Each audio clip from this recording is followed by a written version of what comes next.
Bismillahirrahmanirrahim. Assalamu alaikum dear students. I am your instructor Dr. Namra, and today I will teach you about teaching aids. These are the general objectives of this unit.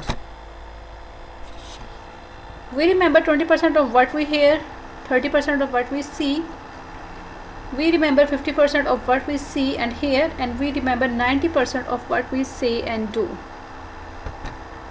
Teaching tools are teaching aids that classroom teachers employ to help the students learn quickly and thoroughly. Basically teaching tools या teaching aids क्या होता है, जिसकी आप additional आप अपने learning material में आप जो है वो अपनी टीचिंग को बूस्ट करने के लिए, इफेक्टिव बनाने के लिए आप जो है वो मटेरियल को यूज़ करते हैं. ठीक है, वो ऑडियो विजुअल एड्स हो सकती हैं, विजुअल इमेजेस हो सकते हैं, फ्लैश कार्ड, चाक, ये वाइट बोर्ड चाक, आपके पास जो है वो अट्रैक्टिव मॉडल्स हो सकते हैं.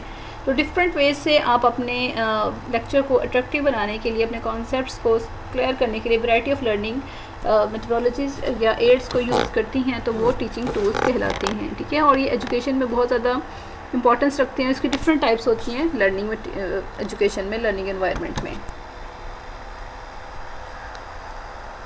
Today is the age of science and technology. The teaching learning programs have also been affected by it. The process of teaching learning depends upon the different types of teaching tools available in the classroom. Every individual has a tendency to forget. Proper use of teaching tools helps to retain more concepts permanently. ठीक है, वो कह रहे हैं teaching tools के ज़रिए आप complex phenomena को, डिफ़िकल्ट कॉन्सेप्ट को बच्चों को जो है वो सिखा सकते हैं इजी वे में, विजुलाइज करवा के, और चार्ट की फॉर्म में आप उनको विजुलाइज करवा सकते हैं या उनको मोटिवेट कर सकते हैं लर्निंग की तरफ.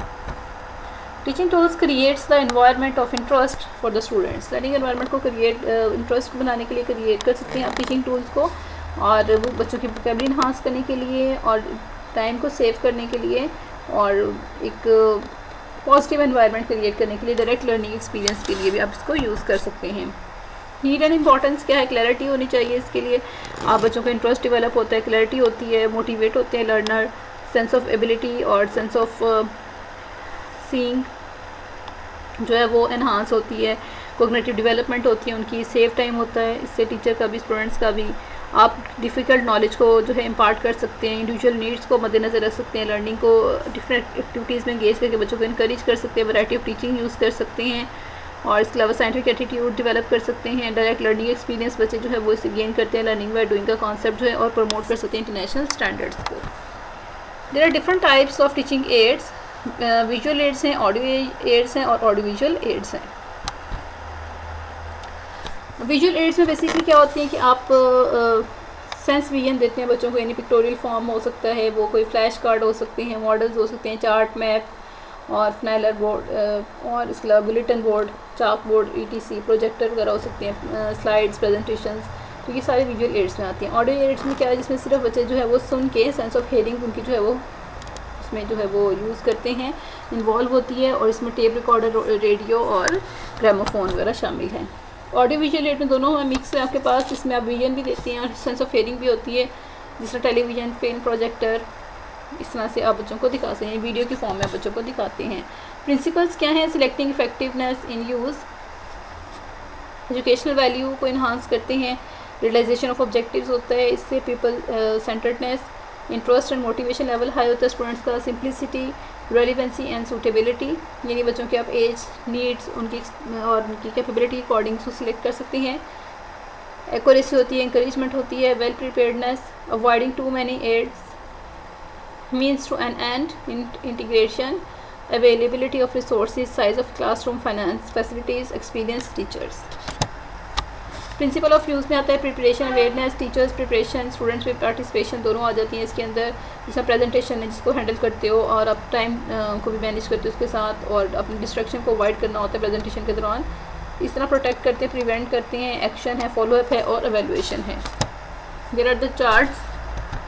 चार्ट्स जो है वो क्या होता है, प्रेजेंट करते हैं, डिस्प्ले करते हैं इन्फॉर्मेशन को. इसमें आप जो है डिफरेंट फॉर्म्स में, कैटेगोरिकल फॉर्म में या पिक्चर्स की फॉर्म में चीज़ों को जो है वो आप पेस्ट कर सके, समराइज़ कर सकते हैं, और एक कॉन्सेप्चुअल बेस जो है वो आप उनको जो है वो कॉन्सेप्ट्स दे सकते हैं.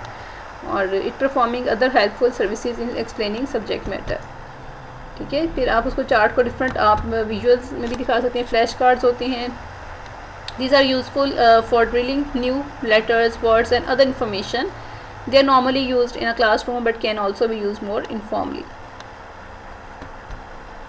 फ्लैश कार्ड में डिफरेंट वो कह रहे हैं कि आप definition, formulas, letters, words, synonyms वगैरह आप इसमें ऐड कर सकते हो। और फ्लिप चार्ट्स होते हैं जिसके अंदर आप डायग्राम बना सकते हैं। It is useful in teaching situations where you need to teach a number of people at a time. They are used when books are unavailable. तो अब बुक्स नहीं है और एक्सपेंसिव है ये खरीदने के लिए, तो आप उसमें फ्लिप चार्ट्स जो है वो ऐड कर सकते हैं। इसमें आप सारे मटेरियल, लर्निंग मटेरियल, नोट्स वगैरह बना सकते हैं। कलेक्शन ऑफ लार्ज पेजेस जिसमें आप डिफरेंट तरह के आप जो है वो कॉन्सेप्ट्स को आप इमर्ज कर सकते हैं। अ flip chart is bound together at the top in such a way that the pages can be easily turned and lie flat. ठीक है, ये फ्लिप कार्ड्स के पास डिफरेंट फॉर्म्स है यहाँ पे, यानी आप डिफरेंट सब्जेक्ट्स के लिए इसको यूज़ कर सकते हैं। ये फिनाइल बोर्ड है आपके पास। ठीक है, इस तरह से आप बच्चों को सिखा सकते हैं। It consist of a piece of phenyl और felt made from wool stretch tightly over a strong backing of plywood है और पिक्चर्स है, कार्ड्स हैं। Similar material can be made stick on it. ठीक है, आप उस पर पेस्ट कर सकते हैं और इस तरह से बच्चों को आप इमेजेस वगैरह जो है वो पिक्टोरियल फॉर्म में दिखा सकते हैं। फिर मॉडल्स हैं, मॉडल्स रिप्रेजेंट करते हैं रेप्लिकास और कॉपीज़ ऑफ रियल इमेज, और ऑब्जेक्ट को वो रिप्रेजेंट करते हैं suitable change in size, complexity, timing, safe and cost factors. इसमें क्लासिफिकेशन होनी चाहिए और सिंप्लीफाई होना चाहिए। Scale, working, cross sectional, mockups, different तरह के मॉडल्स जो हैं वो आप बच्चों को दिखा सकते हैं फॉर डिफरेंट सब्जेक्ट्स। ग्राफ्स होते हैं, ग्राफ है जिसमें आप ग्राफिकल रिप्रेजेंटेशन सिखाने के लिए, स्टैटिस्टिक्स में यूजुअली हम इसको यूज़ करते हैं, कंपैरिजन के लिए हम इसको, कंट्रास्ट के लिए भी यूज़ करते हैं, और न्यूमेरिकल डाटा को किस तरह से समराइज़ करते हैं ये हम ग्राफिकल रिप्रेजेंटेशन में बच्चों को दिखाते हैं। फिर कार्टून्स हैं, यानी कार्टून में बच्चे जो है वो इमेजेस को, 3D इमेजेस वगैरह को देखते हैं, ये कम्युनिकेशन या उनकी लैंग्वेज को, डिफरेंट सिचुएशंस को समझते हैं, सिंबॉलिक फॉर्म को समझते हैं, जेस्चर्स को या कोई मैसेज उनको कन्वे कर सकते हैं ताकि बच्चे इंटरेस्ट भी लें और वो इस चीज़ को अंडरस्टैंड भी करें। ठीक है, इसके अलावा जो है वो मोबाइल टेक्नोलॉजी है। इसमें आप इंटरनेट को यूज़ करके बच्चों को गेमिंग, मोबाइल एप्लीकेशंस और डिफरेंट आप बच्चों को पोएम्स, वीडियोस दिखा सकते हैं उनके एज के अकॉर्डिंग। फिर इंटरेक्टिव वाइट बोर्ड है, बच्चों को आप डिफरेंट तरह के जो है वो उनके एक्सरसाइज करवाएं ताकि वो खुद से उनके अंदर कॉन्फिडेंस बिल्टअप हो। Interactive whiteboard is a large display that connects to a computer and a projector. सारा कनेक्ट करके बच्चों को जो है डिफरेंट इन्फॉर्मेशन दे सकते हैं। Thank you so much. अल्लाह हाफिज़।